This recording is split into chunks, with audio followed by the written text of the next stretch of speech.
It's Monday, January 27th. You have found SportsBeat KC, presented by Big O Tires. I'm your host, Blair Kerkhoff. Super Bowl week has arrived, and we get things going with a conversation that was recorded late last week with star beat writer Herbie Teope, columnist Vahe Gregorian, and, drumroll please, former star reporter Terez Paylor, who's now a national football reporter for Yahoo Sports. If you follow the Chiefs or know the Kansas City sports scene, you know Terez. He began his career at the Star about 15 years ago and worked his way up the ladder until he became the Chiefs beat writer in 2013. He did an excellent job covering the Chiefs for the Star for 5 years. We all enjoyed working with Terez and still do when his assignments keep him in Kansas City, which, as you might imagine, has been a lot lately. Terez and fellow Yahoo reporter Charles Robinson deliver what I believe is the best podcast devoted to the NFL. The Yahoo Sports NFL podcast. I can't recommend it highly enough. I mean, listen to us for Chiefs daily coverage, but listen to Terez and Charles for terrific insights into the Chiefs and all NFL teams. After a break, I'll share some thoughts on the stunning news Sunday of Kobe Bryant's death. But first, here's our conversation with Terez Paylor to kick off Super Bowl week. All right, guys, I've been waiting for this day for quite a while. We do podcasts all the time. Vahe, you might as well be the co-host. You're on so many of these podcasts. Herbie, it's been great working with you all year long, and you bring so much to the Chiefs coverage and to our Facebook Lives and our podcasts. All year? All but 3 weeks. 4 weeks, 3 weeks. All of 2020. Yeah, there we all go. Of 2020, right, the entire 2020. Right, okay. But gentlemen, we are in the presence of greatness. Oh, stop it. It's a legendary. No, knock it off. Ledge. The guy who kind of got the whole thing started, at least this sort of Facebook Live recording after Chiefs games that has evolved into podcasts and a little bit more sophisticated Facebook Lives, Terez Paylor. How are you, my friend? Yes, sir. We back. Oh, I've missed that. The only one we're missing here is Melly. Yeah. Melly, we miss you, Sam. And we'll see you in Miami next week. But Terez, it's great to have you back. You covered the Chiefs for, I want to say, 5 seasons? Yes. We got it. 5 seasons. I was with you for 3 of them. Mm-hmm. And Randy Kovitz was your beat partner for the first 2. That's right. And what I loved about your career at the Star is you started covering the high schools. You came to Kansas City covering the high schools, transitions to Missouri, cover the Tigers, I believe that great basketball team. But Frank sporting in between? No? Right. And a little sporting. Little sporting. Yeah. Well, Brigade, arena football. There's nothing that's happened in Kansas City I haven't covered, okay? World team tennis, country club swimming, country club golf. What about Ocho Cinco trying out for them, the Kansas covered City that. Wizards? I covered that. Kansas City Wizards. You name it, I covered it. And covered it well. Not all of it. Early in the Wizards' tenure, I had to get caught up on soccer. Okay? It wasn't quite my deal, but I came to like it, and I still do. Very good. Hey, so it's 2 years at Yahoo Sports as the NFL writer, national writer for Yahoo Sports. You also have the Terez Paylor Show on 610 Sports Radio here in town.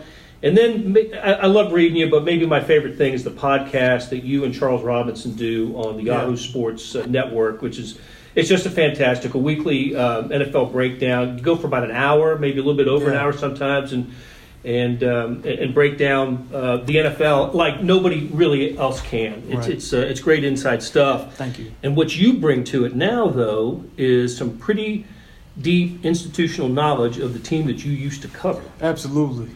And what do you think of these Kansas City Chiefs that could not get this far when we were covering them together? Not at all, right? I think, look, the first thing that comes to mind, guys, and we all watch this team closely, and this is the most complete team Andy's had from top to bottom. Like, if you look at the checklist of what you need to win a Super Bowl, typically you're going to ask for, like, an elite coach.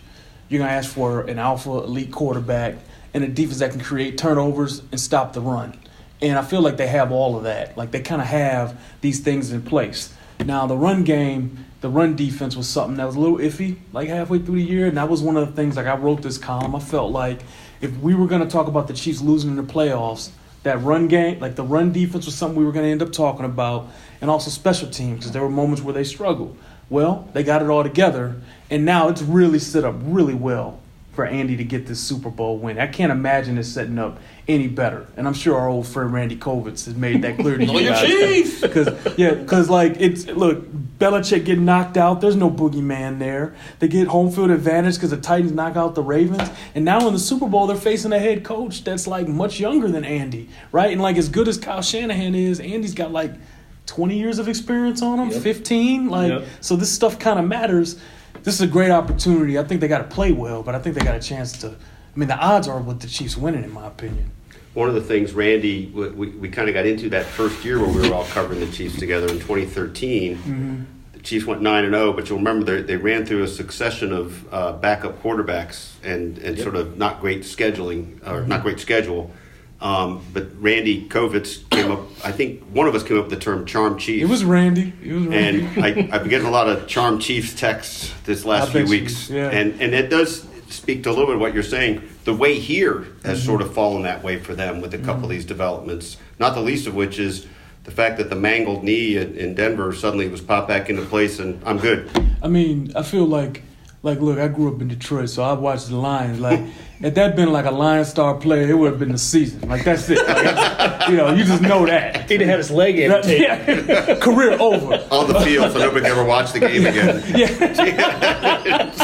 And as strange as this kind of sounds, like, I think like the way the Chiefs have kind of gone from like cursed in some ways to like charm with the quarterback should offer a roadmap for teams like the Lions, like the Browns, to like know like you can come out of that, right? Like you can get out of that.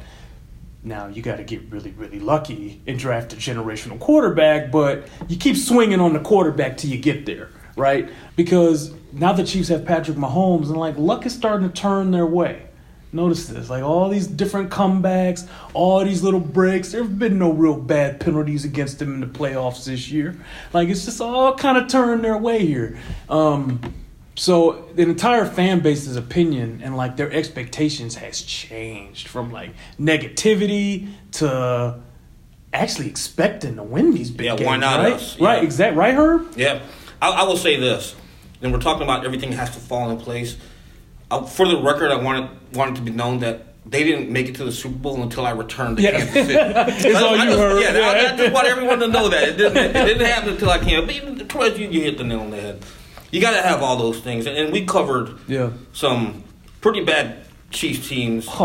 And Alex Smith, for everything that he was not Patrick Mahomes. Yeah, and I think Alex will tell you that. Even from New Orleans, I was texting you even when you were still with the Stars. Like, my God, man, who is this guy? That's what Mahomes is. But I'll tell you what, Alex Smith plays a role in the success of this team because in the year that your last year covering the Chiefs, Alex Smith was the starting quarterback for the final year.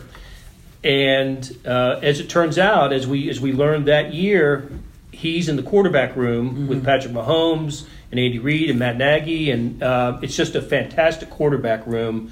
And Alex Smith takes a kind of a mentorship role to Patrick Mahomes. It's been talked about, right? Pat Mahomes Sr. has spoken to it. Yeah, and Patrick will speak about it, and certainly we all realized that then, but maybe not to the degree that we could see it unfold later. And I've thought about this a lot of times. Patrick would have been fine if he had to play that first year, right? But he wouldn't have been the guy he is, right? Not right away. And you never know how those sort of things domino, right? He could have gotten hurt early. Could have gotten hurt. Know. I think we'd have seen more of the Texas Tech Patrick Mahomes early than the polished product that we saw when he did become a starter. Is there a lesson, you mentioned this earlier with the Lions and Browns, who just happen to be the only two teams who've never been to the Super Bowl. Is there a broader lesson in the mentorship year with a phenom? And maybe not, look, it's a pretty tough situation to create. Yeah. You've got a guy who's pretty good and gives you a chance, mentoring versus, we got to force him. Yeah. Like, I think it was easier to do it here, too, because, like, Alex was loved by a lot of teammates. So, like, it wasn't easy for guys like Kelsey or Anthony Sherman or take your pick to, like, see him move on, right? But there's definitely lessons in, like, not rushing a guy. You saw that a little bit with Dwayne Haskins this year. Like, one thing about covering the league is, like, I got to watch all these quarterbacks. And I will tell you this, there's a big difference. I mean, they're different players, but there was a big difference between, like, how ready Mahomes was to start and how ready Haskins was to start. Now, that's not even a knock on Haskins. It's more of a referendum on, like, what Andy did to prepare Patrick. Because remember, after that game, we were there in Denver, right? And you spent most of it on your feet, but not all of it. And Andy was like, all right, yeah. So did Belly, yeah. And remember, Andy was like, after the game, he had complete command of the offense, right? That's with verbiage and everything. And I'll tell you this, like, there were a few times this year, like, Haskins was out there, like, they were slow getting to the line, and you wonder, like, what it really is. So, like, I don't know if a guy needs to sit a whole year, but they do need to sit until they have command of whatever package you're going to make them execute. And I think it's easier for quarterbacks to play early. Look at Drew Lock. Drew Lock got a lot of college snaps, but his preseason tape was uneven. And then by the time he was ready in December, he looked pretty good this year. Yeah. So there's a lot to be said, in my opinion, to wait until December to see what you've got. That gives that guy a lot of time to at least know a nice basic package. How much of that has to do also with Andy Reid's background? Remember, I'm going way back to his Green Bay days. Yeah. Before they turned the ball over to Brett Favre, it was Don Majkowski, right? Like, who was drawing the starts, and then they finally said, "Okay, now Brett, this is your show." Yeah. How much of that is because he's done it or he's seen it done before? I think so. Like, remember, they waited on McNabb too. Yep. Like, he didn't just throw McNabb in Yep. there. So teams get impatient and they want to see the stud quarterback early. Well, not everybody's going to be Trevor Lawrence. Trevor Lawrence is starting from day one. But, like, not everybody's like that. Not everyone's Andrew Luck. Not every, I think teams, if the player has to have some development, like, there's a lot of benefit to, like, waiting if you've got, like, the better option. Now, some guys, you can throw them in there, and it does help them get into all the OTA reps, all the camp reps. That really helps. But they got to be physically ready to play, and they got to be up. They got to have it up here too. The points you guys just made remind me of something that I think sort of speaks to Andy himself. There's a calmness, a big picture approach to everything. You never see Andy seem desperate, and that plays out in how everything from being willing to wait through a time for a quarterback to hatch a little bit to why they weren't running a 2-minute offense when they're down 24-0 against Houston, and just sort of, and that was EB, I guess, on the controls on that. But the point is that all drizzles down from Andy, and I think that's a big part of why he's where he is today. Yeah, go ahead. I was going to say Lamar Jackson falls into that category too. He didn't start right away. Right. That was Joe Flacco's team for the first half of that season. So. To the Ravens' credit, though, they have now evolved to where that offense is best suited for Lamar. Oh, absolutely. And this one here too. Yeah, they didn't try to force that. Now this one here is now. Like, they run a lot of gun, a lot of stuff to accommodate Patrick, right? So, like, that's what the best coaches do. They're not going to rush the quarterback, and then they're going to fit the offense to what the guy does best. Now, that's easier said than done, because some of these coaches don't believe in the quarterbacks they get, and that impacts a player's development. Right. That impacts, like, how you're going to call the game for him. That impacts how you're going to try to bring the guy along. I can't imagine if I was a general manager or owner of a team being okay with bringing in or drafting a quarterback that my current head coach isn't personally vouching for. Well, how about a head coach that inherits that quarterback? That's what I'm saying. Like, if you can't hire a guy for a job if he doesn't believe in the quarterback, and guys will tell you stuff just to get a job, but it's your job to find out if that's real or not. Because if you hire the wrong coach for a quarterback you just paid that he's inherited, you're not going to go anywhere. So that's why it was so important for Andy to co-sign on Patrick Mahomes, for that to be his guy. And for other teams, that's a lesson. So, like Joe Burrow with the Bengals, okay, you can draft him, but if you're going to keep Zach Taylor, you better make sure he's really on board with him. Right. Because that's his guy. They're tethered now. And if Zach Taylor's not on board, you got to find someone who, you get what I mean? Yeah, well, so you better do it. Kingsbury and Murray in Arizona. Exactly. Now, I wasn't happy with the way Steve Wilkes was asked. I wasn't either. Oh, my gosh. His team wasn't incompetent. Like, I know people down there. They came to Kansas City last year and held Mahomes and the offense down. Right. I knew people down there. And look, when it's Jim Tom Sula, like, okay, like, I got it. But, like, people respected Steve Wilkes, and they played hard for him.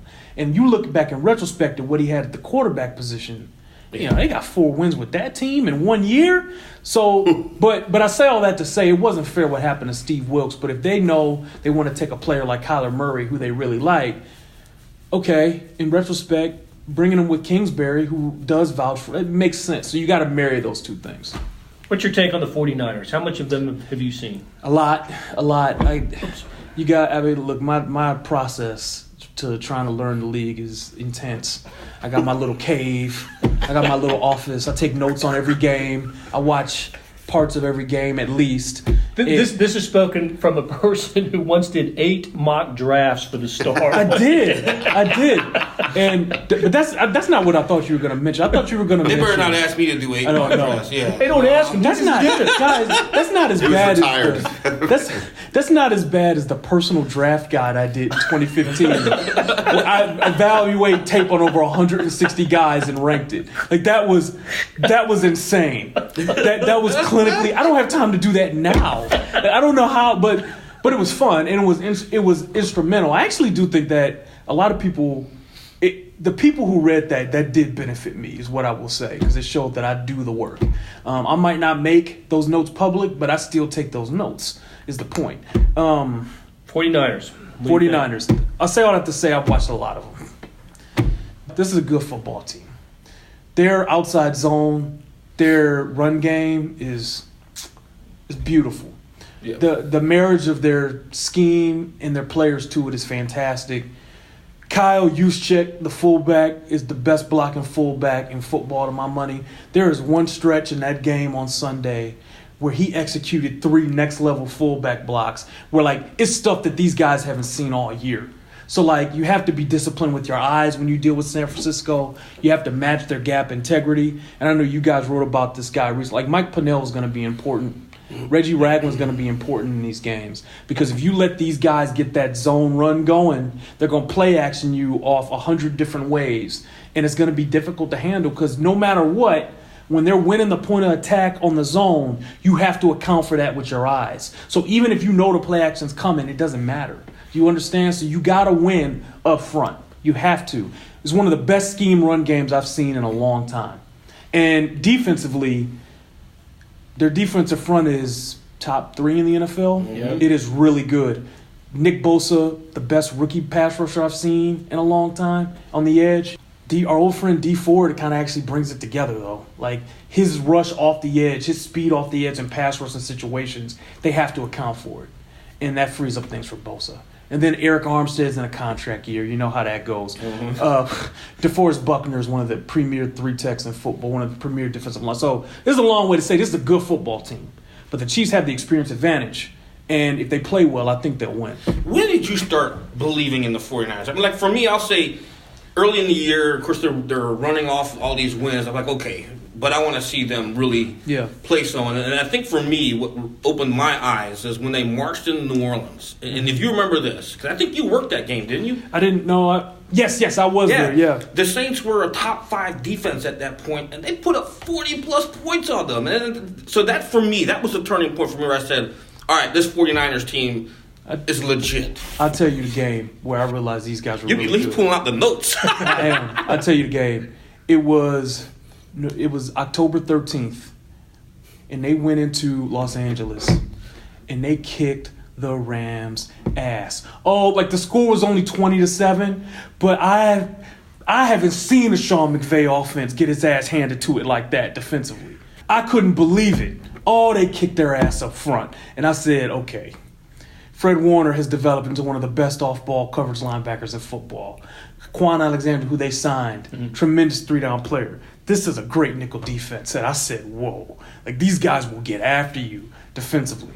It is a really good defense. But I felt my impression of who they are did take a slight knock in that Saints game because it did show that a really, really well-schemed offense with the parts to do it can put up a lot of points. And the Saints jumped out to a big lead in that game. Listen, Sean Payton can have Andy Reid games, right? Where it's just I've been waiting for this for months. Here we go. Here's my good stuff. You can't handle it. I'm putting up 40.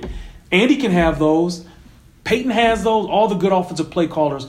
I mean, Shanahan has them too. Right. So, my point is I think they'll be able to score points against the 49ers, but I think the 49ers will put up some points too. It's just going to be on the Chiefs to limit them a little bit.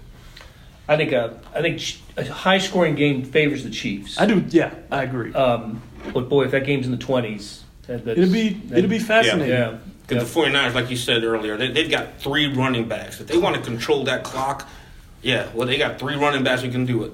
Listen, it's a really good scheme. It's a really good team. It's a really good scheme. They've done a nice job building it. And I so far the fact that Chiefs don't really have that type of run game hasn't come back to bite them. This is another game where they're gonna have to get off, I think, to a good start. I wouldn't want, if I'm a Chiefs fan, to see the 49ers start establishing the line of scrimmage as well, right? Just like just like the Titans. It's the same deal. You don't want to start there because the Chiefs fooled around with the Texans because no one, Listen, there's a big difference between Bill O'Brien and Mike Vrabel as well. That's why they got off to a better start in that game. But there's certainly a big difference between Bill O'Brien and Kyle Shanahan. Don't play around in this one. Bring out the good stuff and bring it out early. Don't want to spot them 14. Actually, I'm thinking 20, right? That's the over/under on when you're in trouble. 21. Yeah. 24 with Mahomes against a good team. 17.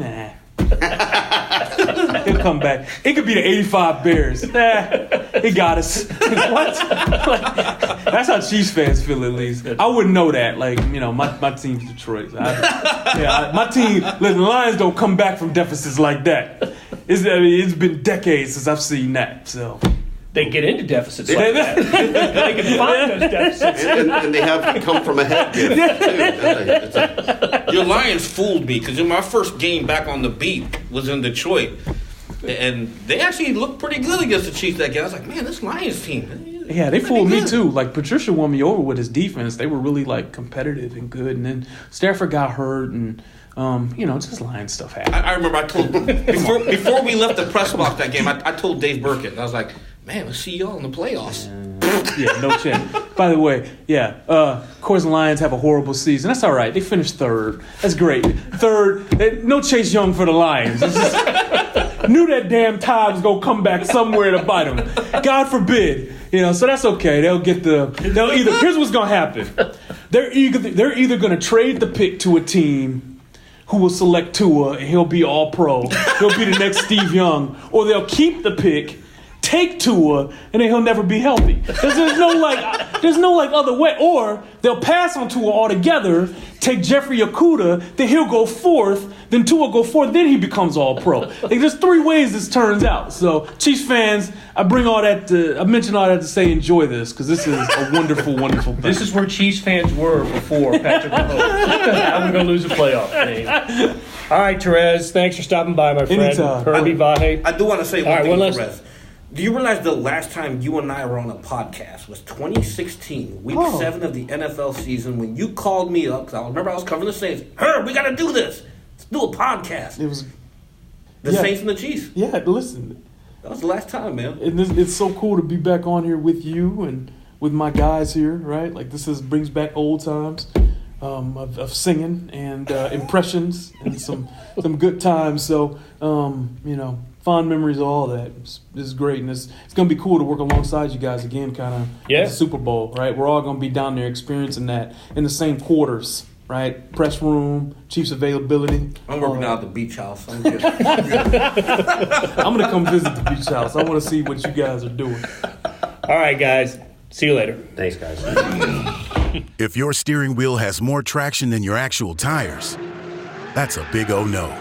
Thankfully, for all your car's big O no's, there's always a big O yes. Now through February 2nd, buy 3, get 1 free on select sets of 4 Aspen Touring AS or Mesa AP2 brand tires with paid installation purchase. Big O Tires, the team you trust. Disposal fees extra and up to 10% shop fee based on non-discounted regular retail price not to exceed $35 where permitted. See store for pricing. Eligibility may vary. Not valid with other offers. At participating locations, no cash value. Hey, it's Blair. Hey, we have a special subscription offer for SportsBeat KC listeners, unlimited digital access to the Kansas City Star's award-winning sports coverage. Sign up now for 1 year of Sports Pass for access to all the sports news, features, and columns we have to offer. And it's only $30. That's a 40% savings off our regular rate. For your convenience, your subscription will automatically renew after the initial term at $50 unless you tell us to cancel. A lot of subscription services won't tell you that. They'll just sneak it on there. We just told you. Your subscription helps support the sports coverage of kansascity.com and the Kansas City Star. Please visit kansascity.com/SportsBeatKC offer to get this special offer. And as always, thanks for listening. I had just arrived in Miami on Sunday and had spun the dial to a sports talk show when I heard the host pause before reading the news as if he couldn't believe it. The news that Kobe Bryant had died in a helicopter crash was the kind that makes you gasp. I recall having the same reaction the morning a young Len Bias died. By the time Kobe Bryant retired as the NBA's number 3 career scoring leader, he was an international brand and a generational talent. The NBA, better than any other sport, markets its stars, and only first or single names are needed. He was Kobe Bryant, drafted straight out of high school. Did you know he was the first guard ever drafted straight from high school? He was taken by Charlotte and traded to the Lakers in a deal that had been struck before the draft. So in his early years, he was Kobe Bryant. But soon, only Kobe was needed. His stardom followed Magic, Bird, and Michael, and Kobe teamed with Shaquille O'Neal, Shaq, to win 3 straight NBA titles for the Lakers early in his career. As Kobe was establishing himself as one of the game's greats, he was often compared to Jordan, and later in his career those comparisons were with LeBron James, especially after Kobe helped the Lakers win a pair of NBA titles after Shaq had moved on. Whoever you want to compare with Bryant or however you want to measure him, he undoubtedly will be recalled as one of the greatest players in NBA history. He was a league MVP, maybe should have gotten that award more than once, an 11-time NBA first-team selection, an 18-time All-Star, and a 2-time NBA Finals MVP. Kobe became eligible for the Naismith Memorial Hall of Fame this season for the first time, and of course that honor is a slam dunk, but it'll also be a somber occasion now. An incredible talent and a ferocious competitor. That's how I'll remember him. Few who played the game were better than Kobe Bryant. Rest in peace. That will do it for today. Okay, we've got a great team of reporters, columnists, editors, and photographers covering the Super Bowl this week. I hope you'll follow our coverage in the Kansas City Star, on kansascity.com, and the Red Zone Extra app. Later this week, we'll answer questions you submitted in our KCQ series. And it's not too late to submit a question. Go to kansascity.com/KCQ. That's kansascity.com/KCQ. And ask us anything about the Chiefs or the Super Bowl. We'll try to respond to it during a podcast this week. Thanks to Derek Donovan and Randy Mason for producing today's episode, and we'll be back on Tuesday from the Super Bowl in Miami to bring you the best in Chiefs conversation and coverage.